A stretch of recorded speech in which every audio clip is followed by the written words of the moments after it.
bienvenue sur ma chaîne. Cette vidéo est à destination des 3e du collège Jean Massé. Une petite vidéo d'introduction où j'ai pas mal de petites infos à vous donner et je vais faire un petit rappel de cours, un peu comme si on aurait fait un petit rappel de cours en début de séance, parce que finalement, entre les vacances et le début du télétravail, la SVT remonte à loin et du coup, on va se remettre un petit peu tout ça en tête. C'est parti ?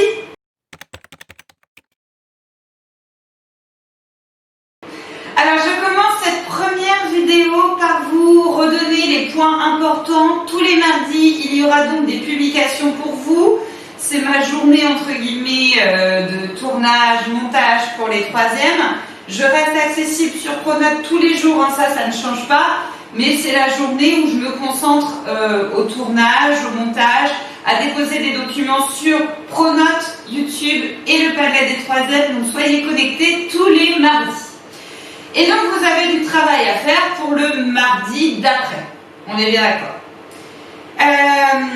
Je commence à voir certains d'entre vous qui ont des problèmes informatiques à la maison et qui n'arrivent pas à suivre le télétravail dans de bonnes conditions. Et donc, je suis en train de mettre une liste au point. D'ailleurs, je vous invite à venir me voir sur Pronote. Il y a une petite conversation, enfin une petite de 300 personnes, mais une conversation pour justement venir me signaler si vous avez des problèmes informatiques ou non, si vous travaillez avec un téléphone ou si vous avez un ordinateur qui fonctionne mais qui bug un peu. Bref, je suis en train de faire donc une liste de personnes prioritaires. Donc je vous annonce que si vous avez une heure de perme ou si vous avez du temps libre, vous qui avez des problèmes informatiques, vous êtes prioritaires. Les autres, on ne va pas se le cacher, ça va être très compliqué. S'il y a de la place, vous pouvez éventuellement aller accéder à un ordinateur, mais c'est d'abord les personnes prioritaires qui auront accès à ces ordinateurs. D'ailleurs, qu'on se le dise tout de suite. Par rapport à aller au CDI, c'est pas si simple pour aller au CDI. Première chose parce que Madame Cabanette, elle est toujours occupée avec beaucoup de classes, donc soyez très vigilants. Tous les lundis, elle publie sur la porte du CDI l'emploi du temps de la semaine. Il est à jour chaque semaine, tous les lundis. Donc n'hésitez pas à aller voir l'emploi du temps du CDI pour que vous puissiez vous organiser à faire de la SVT pendant la semaine. Sachant que c'est toujours pour la semaine d'après. Donc ça vous laisse un peu de temps pour vous organiser. Autre chose, si vous voulez aller travailler au CDI, suite au protocole sanitaire, le nombre d'ordinateurs qui est disponible est limité à 4. Donc, ça peut être très vite utilisé, très vite pris d'assaut. Donc, organisez-vous pour que vous puissiez éventuellement rester ou venir un peu plus tôt pour venir faire du télétravail si vous souhaitez faire le télétravail au CDI. Sachez que la vie scolaire a aussi cette liste de prioritaires, mais on ne va pas se le cacher. Avec beaucoup de profs qui commencent à être absents, ça commence à être compliqué pour la vie scolaire pour vous dépêcher un assistant d'éducation pour aller à un ordinateur. Donc, n'hésitez pas à aller voir la vie scolaire, mais peut-être que pour moi, ce qui est le plus simple, en respectant l'emploi du temps du CDI, c'est d'essayer d'aller y travailler. Soyez vigilants de prendre bien vos précautions et quitte à essayer d'y aller plusieurs fois, quitte à aller voir Madame Cabanette pour réserver un créneau. Attention, si vous venez à un créneau, si vous avez réservé, vous avez dit voilà, je veux venir de telle heure à telle heure, mais que vous ne venez pas, je serai très très très sévère avec vous. Vous n'êtes pas les seuls à vouloir les ordinateurs. Donc si vous avez besoin d'un ordinateur, il faudra tenir votre parole et venir. D'accord ? Alors, autre point important pour le calendrier à venir. Lundi de la semaine prochaine, vous avez le premier devoir commun de sciences. Alors qu'on se le dise, c'est un devoir commun format brevet. Je l'explique. Il va y avoir 1 heure d'épreuve. Ce devoir commun comptera pour le premier trimestre. D'accord ? Il y aura parmi cette heure de sciences une demi-heure, entre guillemets, réservée au sujet de brevet. Je vous dis entre guillemets parce qu'on vous donnera les 2 sujets en début de devoirs communs et ce sera à vous de vous organiser, à gérer votre temps. Pensez donc, et ça j'insiste, toutes les salles ne sont pas avec une horloge, donc prenez une montre avec vous pour avoir l'heure et gérer votre temps pour le devoir commun. Ok ? Ce devoir commun, ce sera un sujet de brevet évidemment sur la génétique et il faudra réviser jusqu'à l'activité 7. En gros, tout ce qu'on a fait avant les vacances. D'accord ? Et je vais faire un petit rappel justement dans cette vidéo. Et sachez qu'il y a sur Pronote le lien pour aller au Padlet. Sur le Padlet, vous trouverez une fiche révision, une aide, une fiche révision pour ce devoir commun qui reprend un petit peu l'ensemble des notions importantes à savoir pour le devoir commun. Vous prenez votre cahier pour le compléter. Et j'ai proposé aussi un sondage pour savoir si oui ou non vous voulez une vidéo complémentaire pour réviser ce devoir commun. Je vous laisse donc aller voter sur le Padlet. Ok ? Mardi de la semaine prochaine, il faudra rendre les devoirs maison 1 et 2 facultatifs pour ce chapitre, si vous voulez qu'ils soient comptés pour le premier trimestre. Après ce délai, il sera compté pour le deuxième. D'accord ? Je continuerai à les prendre, mais il sera compté pour le deuxième. Donc soyez vigilants. Vous avez été très nombreux à m'en rendre là pour aujourd'hui. Donc a priori, il ne reste pas encore beaucoup de monde à ne pas me l'avoir rendu et qui souhaite me le rendre. Je rappelle que c'est des devoirs maison facultatifs en note bonus. Ensuite, pour vous donner un petit peu le programme, nous terminerons ce chapitre génétique le mardi 1er décembre. Et du coup, ça nous donnera le contrôle de fin de chapitre qui, du coup, sera sous forme de devoir maison avant les vacances de Noël. Donc, on aura clôturé la génétique avant les vacances de Noël et on commencera le nouveau chapitre et ça fera du bien de changer un petit peu, ça n'a rien à voir, ça sera pas mal. Ok ? On se fait une petite révision rapide, un petit topo de ce chapitre-là où nous en sommes.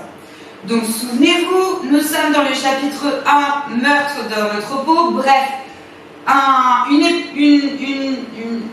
enquête scientifique qui nous amène à travailler la génétique. Ce chapitre 1 se trouve dans le thème 2. Rappelez-vous, nous avons commencé à faire l'ensemble des phénotypes pour tous nos individus, que ce soit l'ensemble de nos suspects. Un phénotype, ça va être l'ensemble des caractères. Un caractère, ce sera observable, interne ou externe, qui pourra être vraiment décrit précisément pour chaque individu. Exemple, couleur de peau, couleur de yeux, couleur de cheveux, etc., etc. Attention, certains caractères peuvent être modifiés par l'environnement. Prenez-moi par exemple, je fais des colorations. Ou encore mon bronzage. Bon, peut-être pas le mien, mais le bronzage d'autres personnes. Où effectivement, ce sera les rayons ultraviolets qui vont modifier le caractère couleur de la peau.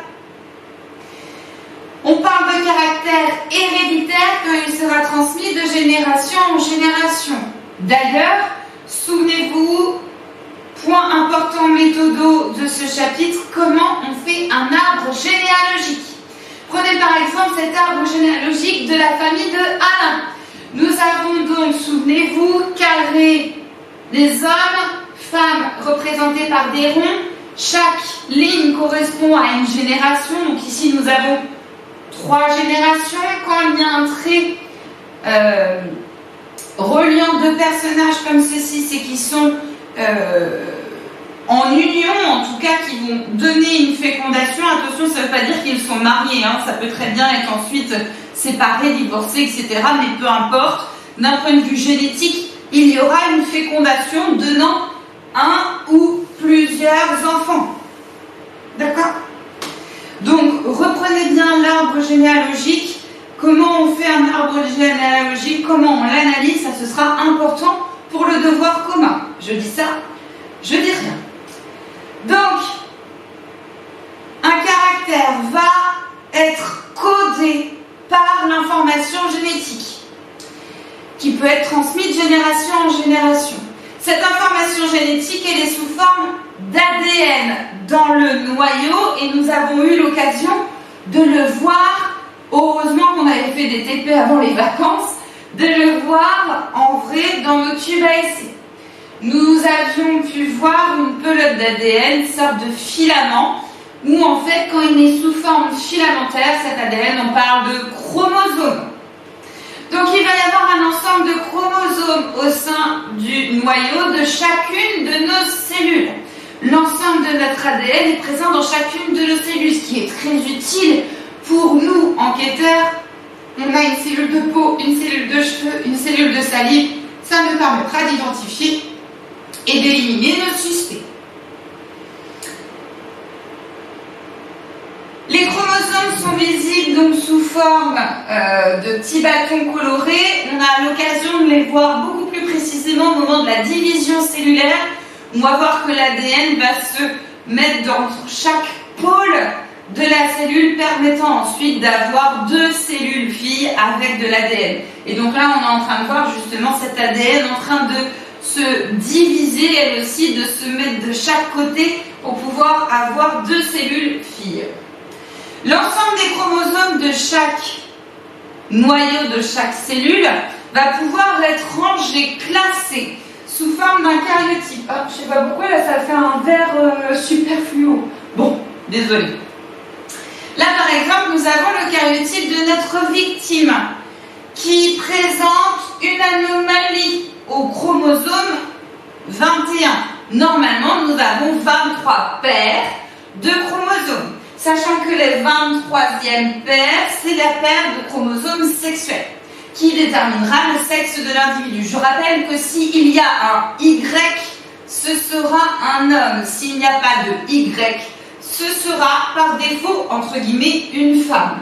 À l'intérieur du chromosome Y, il y a ce qu'on appelle le gène SRY, S-R-Y, qui va permettre aux gonades, c'est-à-dire aux cellules reproductrices, à l'appareil reproducteur, de pouvoir se différencier.